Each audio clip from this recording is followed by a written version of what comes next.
Dans cette vidéo, on va étudier la diffraction des rayons X. Pour cela, on va donner un aperçu d'abord sur la nature des rayonnements. Ensuite, on va voir la production des rayons X, suivie par l'absorption des rayons X et enfin la diffusion des rayons X qui va aboutir, si vous voulez, à la diffraction des rayons X. Comme introduction, les rayons X sont des rayonnements électromagnétiques caractérisés d'une longueur d'onde lambda. L'équation suivante montre que l'énergie est inversement proportionnelle à la longueur d'onde. Ici, longueur d'onde exprimée en angstrom, énergie, et elle est en électronvolts. On remarque sur cette échelle que plus la longueur d'onde est faible, plus les rayons X sont pénétrants. On dit dans ce cas-là qu'ils sont durs. Plus la longueur d'onde est élevée, plus les rayons X sont peu pénétrants. On dit qu'ils sont mous.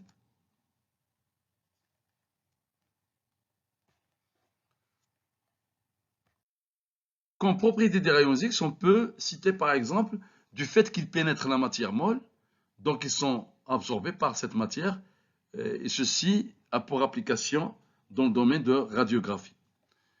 Dans le domaine de radiocristallographie, on utilise le fait que les rayons X ont une longueur d'onde comparable à celle des distances entre les atomes des cristaux. Alors, comme leur énergie est importante, donc ils peuvent aussi ioniser les atomes. Pour utiliser des rayons X en cristallographie, d'abord, il faut les produire. Pour cela, on aura besoin de ce qu'on appelle des tubes à rayons X. Alors, la conception du tube à rayons X est la suivante. Donc, on a ici schématiquement un filament de tungstène qui est alimenté d'un circuit de chauffage, c'est-à-dire on va appliquer ici une tension en volts. Donc, le filament chauffe, il va y avoir production des électrons.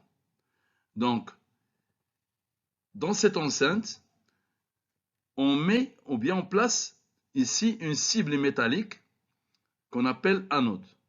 Alors, on relie la cible métallique au filament par un circuit haute tension. On applique donc une tension très élevée afin d'accélérer ces électrons pour qu'ils arrivent sur la cible métallique. Donc, une fois les électrons arrivent sur la cible, ils bombardent la cible métallique et après, on observe la production des rayons X qui sortent de cette fenêtre. Les rayons X ainsi formés sont sous forme d'un faisceau qui représente le spectre d'émission de la cible qu'on appelle aussi anode ou bien anticathode. Alors, ce spectre, il est formé par d'abord une partie qui est le rayonnement blanc ou bien le fond continu et une autre partie avec des rayons caractéristiques K-alpha, K-bêta, L-alpha, L-bêta, etc. On va maintenant interpréter le spectre de rayons X obtenu. On va commencer par le spectre blanc ou bien fond continu. Alors, ce fond continu correspond à ce qu'on appelle le rayonnement de freinage. Alors, pour expliquer ça, on va représenter un atome de la cible, c'est-à-dire de l'anticathode. Donc, on va schématiser l'arrivée d'un électron du filament qui va être accéléré, il va bombarder l'atome de la cible. N'oublions pas qu'on a ici le noyau qui est chargé positivement. Il va expulser ou bien il va décélérer l'électron ici du filament. Donc il va perdre son énergie sous forme d'un photon X et ce photon X qui va donner, si vous voulez, ce rayonnement de freinage responsable de l'apparition du fond continu. L'autre partie du spectre de rayons X est appelée spectre de Ray. Elle est caractéristique du métal ou bien de l'anticathode. On peut expliquer pourquoi on a ces pics K alpha, K bêta, L alpha, L bêta, etc. Par le schéma suivant. On va représenter, comme tout à l'heure, un atome de la cible. On va prendre un électron incident qui ne va pas être dévié par le noyau, mais qui va arriver à expulser un électron de la couche K, formant ainsi une lacune qui va être comblée par un électron de la couche L, de cette manière. Comme l'électron de la couche L est situé à un niveau d'énergie supérieur au niveau où il va être logé de nouveau, il va perdre son énergie sous forme de photon. Alors, cette énergie, ou bien ce photon X, va donner naissance à la raie K alpha. Pourquoi K alpha? Parce que c'est une raie issue de la transition LK. De même, si maintenant un électron issu du filament vient expulser un électron de la couche K, formant, comme tout à l'heure, une lacune qui va être comblée cette fois-ci par un autre électron qui n'est pas de la couche L, mais de la couche M, donc formant ou bien donnant son énergie sous forme de photon X.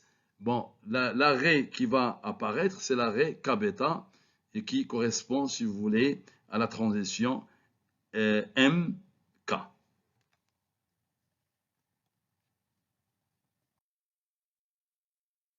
On peut schématiser aussi les raies K alpha, K bêta, L alpha, L bêta, etc.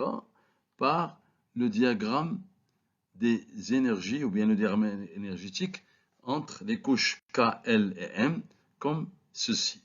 Alors la raie K alpha, c'est la raie issue de la transition du niveau L à K, c'est-à-dire le niveau N égale à 2 au niveau N égale à 1. La K bêta, c'est du niveau M au niveau K. La L alpha, c'est du niveau M au niveau L. Notons ici qu'on peut avoir aussi ce qu'on appelle des sous-transitions, K alpha 1 et K alpha 2. Il s'agit toujours de K alpha, mais K alpha 1, c'est la raie issue du niveau L3 au niveau L0. La K alpha 2, c'est du niveau L1 au niveau L0. Alors, pour cela, on va prendre seulement la moyenne entre K alpha 1 et K alpha 2, c'est la moyenne de lambda K alpha 1 plus lambda K alpha 2 divisé par 3.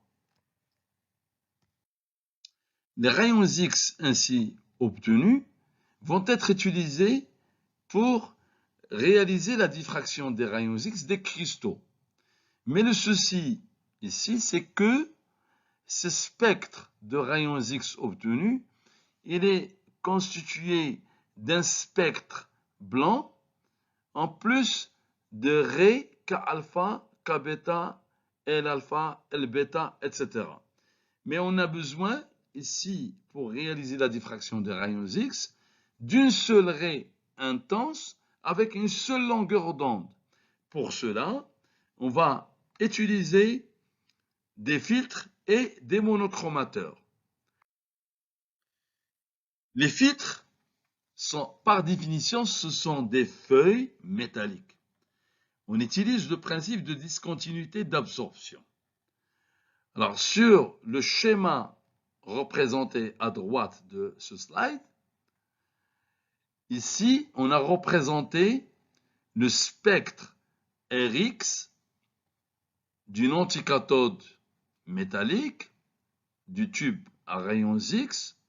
On voit ici toujours le spectre blanc avec les raies caractéristiques K bêta, K alpha 1, K alpha 2. Et la courbe rouge représente le spectre d'absorption des rayons X par le filtre de nickel, comme le montre ici la figure. Alors, on remarque que le domaine d'absorption du filtre nickel couvre le spectre blanc et l'arrêt K-bêta.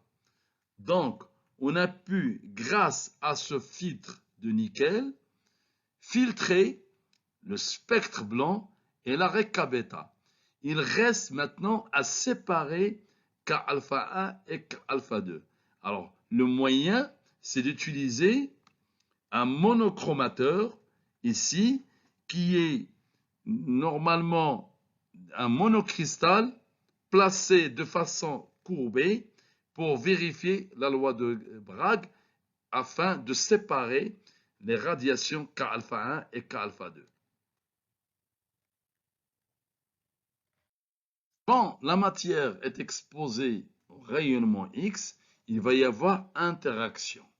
L'interaction des rayons X avec la matière se fait essentiellement avec les électrons. On peut distinguer qu'il y a deux types d'interactions.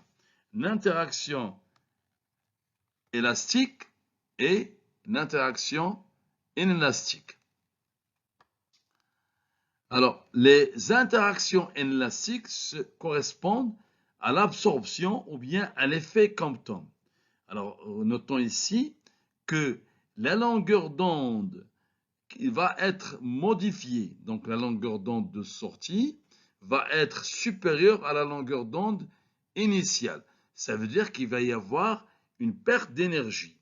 L'autre type d'interaction, c'est des interactions élastiques. C'est la diffusion de Thomson.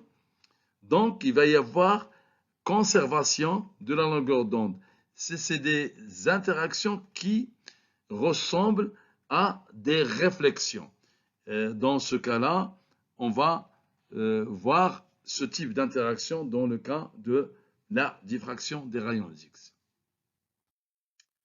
Les interactions inélastiques ou bien l'absorption par effet Compton, qu'on appelle aussi absorption photoélectrique, pour définir ce phénomène, on va considérer un milieu ou bien une substance ou bien une matière d'épaisseur dx qui va être traversée par un rayonnement d'intensité I0. À la sortie, il va y avoir un rayonnement I.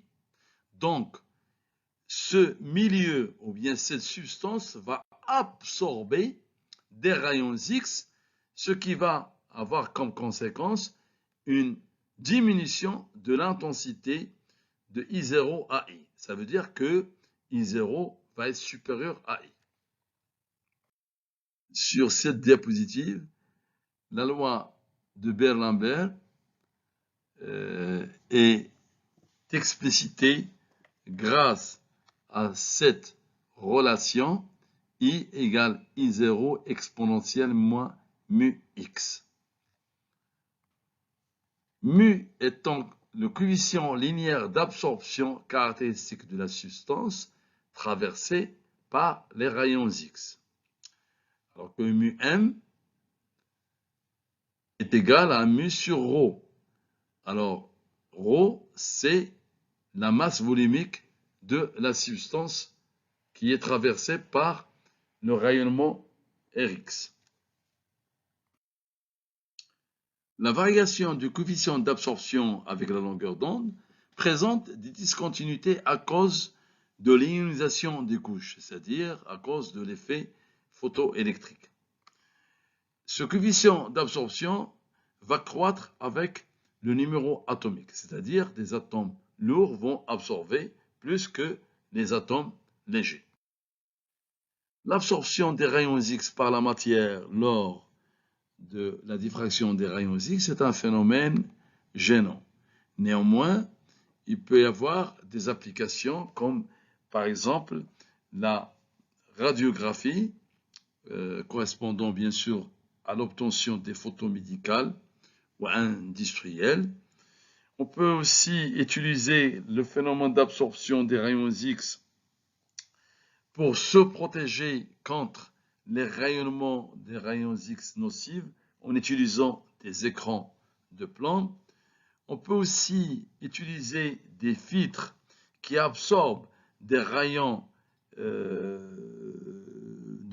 longueur d'onde qu'on ne souhaite pas utiliser, par exemple dans des applications de diffraction de rayons X.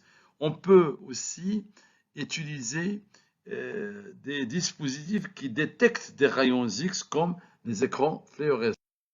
On va maintenant passer à l'autre type des interactions, à savoir les interactions élastiques, qui correspondent à ce qu'on appelle la diffusion Thomson. Cette diffusion, elle est due à l'interaction entre le rayonnement et le nuage électronique de l'atome. Donc, chaque électron va se mettre à vibrer. Ces vibrations vont être la source, ou bien des sources d'ondes qui vont être diffusées et qui vont interférer par la suite. Alors, cette diffusion est à l'origine des phénomènes de diffraction localisés si le milieu est périodique. C'est le cas du milieu cristallin. Donc, ceci va faire l'objet de la diffraction des rayons X qu'on va détailler dans la vidéo suivante.